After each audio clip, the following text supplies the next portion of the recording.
orang itu suka buang masa 4 jam sehari main game, 6 jam, tak ada faedah apa. Melepak, pagi pun melepak di kedai 2 jam, pi tengah hari pun ada lagi, dia balik dah, sekali tengah hari lepak pula. Kita lalu dekat nak maghrib, muka dia juga 3-4 orang, 6-7 jam melepak, tak ada apa duk. Isteri dengan anak-anak di rumah. Tanda Allah marah, Allah meluat dengan orang tu. Waliyahzubillah. Buat benda yang tak faedah. Mancing ustaz, mancing. Mancing faedah, dapat ikan.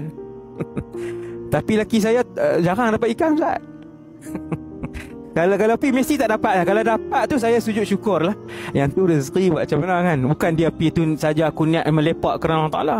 Saja aku niat, memang dia pi tu untuk cari ikan lah. Mana ada orang pi saja aku pi memang untuk tak dapat ikan. Tapi kalau sampai abai tanggungjawab, tu lain lah. Tu sudah tidak dibenarkan. Banyak benda tak faedah zaman hari ni. Buang masa dengan benda yang tidak berfaedah. Waliyahzubillah.